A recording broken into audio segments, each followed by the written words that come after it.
Seconda fase del CDS categoria allievi al campo di Vicenza. Buona la partecipazione degli atleti, nonostante in contemporanea ci fossero altre manifestazioni importanti, come il Brixia Meeting, gara internazionale per rappresentative dove il Veneto, con 5 vittorie individuali, si è piazzato tra le squadre italiane secondo dietro alla Lombardia. Noi puntiamo ad avere un buon numero di società nelle varie finali e su tutte, come l'anno scorso, l'Atletica Vicentina che ha vinto il titolo italiano con le allieve, ma poi a seguire ci sono anche le tradizionali società, dalla Vissabano alle altre società, Valpolicella, alle altre società del Veronese, del Trevigiano, che sicuramente entreranno nelle altre finali nazionali.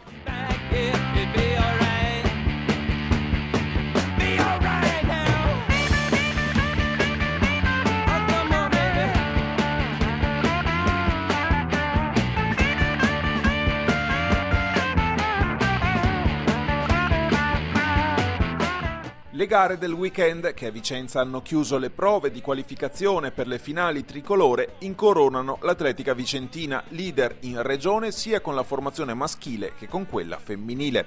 Grande l'apporto dato dai lanciatori che hanno conquistato il sabato sia la gara del disco maschile, piazzando ben 2 atleti sul gradino più alto del podio, sia quella del getto del peso femminile, con Martina Caron che ha battuto la più quotata Silvia Marcon, giunta soltanto terza. Il giorno successivo Vaidanis si è ripetuto nel peso, portando a casa un 13,27 che gli è valso la vittoria, ma che non lo rende ancora del tutto soddisfatto. Abbastanza bene, non è una misura che mi soddisfa.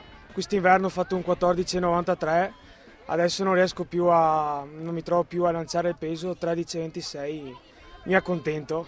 La gara del disco invece un po' meglio, ho fatto il personale, pensavo anche là in qualcosa di più, invece le gambe non andavano. Sempre in tema di lanci, nel disco femminile successo prevedibile di Wendy Baonga della Libertas Valpolicella Lupatotina.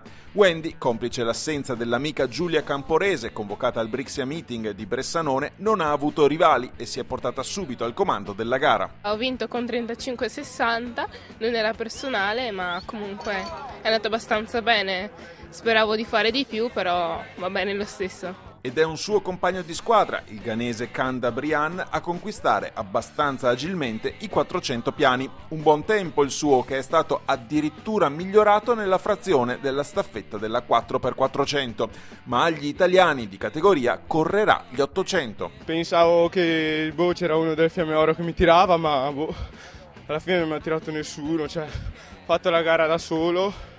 Ero tranquillissimo, è la prima volta che ero così tranquillo.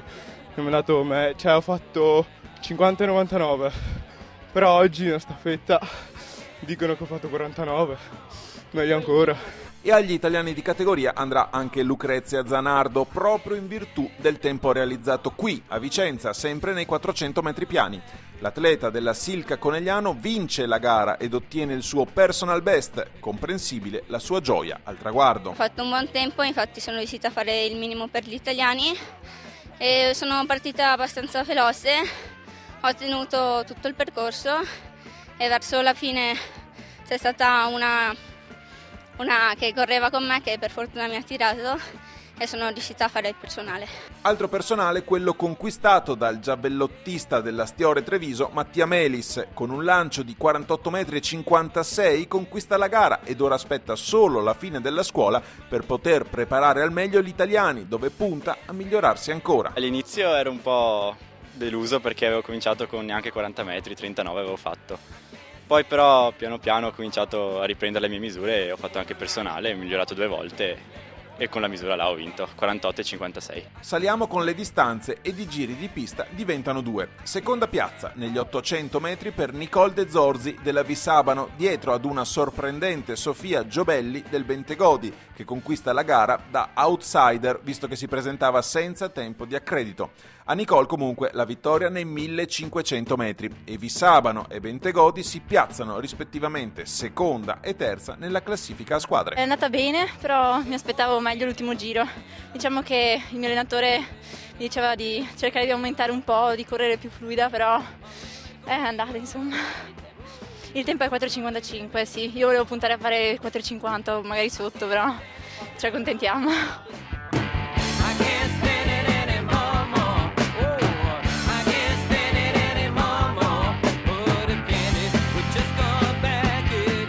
E sono nuovamente i ragazzi dell'Atletica Vicentina ad imporsi sulle lunghe distanze. Giovanni Corà vince i 2000 siepi e Rebecca Lonedo, dopo la seconda piazza nei 1500, si impone con autorità nei 3000 metri davanti a Giorgia Conte di Treviso Atletica. È la seconda volta che faccio i 3000 e ho iniziato a allenarmi da un mese qua.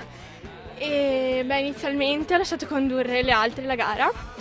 E poi a metà del percorso sono passata in prima posizione per cercare di dargli stacco e ho condotto sempre io fino alla fine. Basta. Sono contentissima anche perché il mio obiettivo è andare alle Olimpiadi e quindi mi sto impegnando un sacco. Nei 3000 metri, in campo maschile, successo per Tommaso Pettenazzo dell'Atletica Città di Padova dopo che un suo compagno di squadra, Marco Lazzaro, si era imposto nei 1500. Non pensavo di riuscire a concludere con un tempo così basso e di riuscire soprattutto a fare il minimo. L'abbiamo impostata cercando di tirare io e il mio compagno di squadra, Gabriele Noaro, e poi ho visto che stavo bene anche di gambe, un po' ho sofferto gli ultimi 400, però vedere lì i tempi, sperando di fare il minimo, ho tirato tutto. È stata dura ma ce l'ho fatta. Ed andiamo in pedana, dove si registra il doppio successo per l'Atletica Nevi, prima con il salto triplo di Alessandro Saccon, atterrato a 13,54 davanti a Leonardo Beretta della Vissabano, poi con il salto in lungo di Alberto Baggio con 6,54 davanti a Michele Masotti. E proprio la gara del lungo ha chiuso la giornata della seconda fase del CDS Allievi. Occhi puntati ora sulle classifiche per capire la composizione delle finali nazionali.